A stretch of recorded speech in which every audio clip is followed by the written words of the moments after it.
The city of Kingston is starting to experience what's a tropical storm strength part of Melissa. So the winds have really picked up in the last few hours. We're kind of in a protected area right here.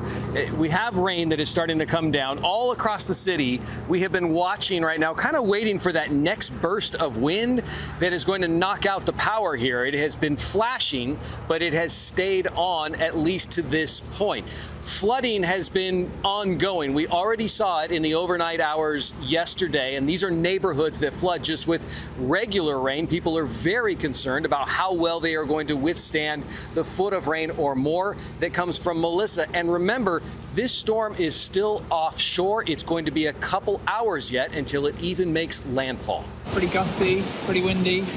Jamaica's shoreline is being overwhelmed with winds gusting more than 60 miles per hour. Dangerous flooding and storm surge projected up to 13 feet as Hurricane Melissa thrashes the island. Inside the storm Monday, hurricane hunters from NOAA were forced to abort their data collecting mission because of severe turbulence. This video shows what crews were able to capture before the scrapped flight.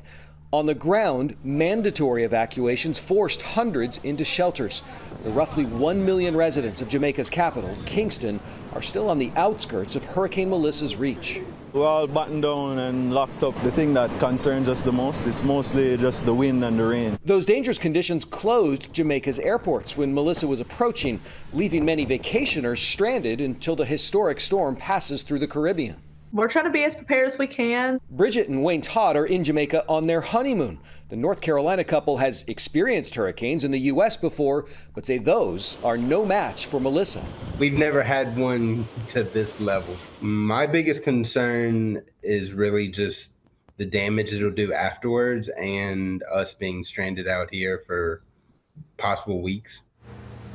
You know, this storm has already been deadly, too. At least 4 people died when it rolled past Haiti and the Dominican Republic. And already the Minister of Health here yesterday was saying that they know of 3 deaths here in Jamaica, and that was just with people preparing before the storm, and most of those deaths coming from cutting trees. And there were also injuries from people falling off of roofs as they tried to patch things up. And, you know, we can kind of give you a sense, too, of how quickly the water has been coming up in some locations. We've got a shot of a bridge that is near Kingston last night at 6 o'clock, and we can show you what it looks like now. The water is coming up, things underwater, and I know that there are a lot of areas across the city where they're very concerned that this is going to be repeated throughout the day today.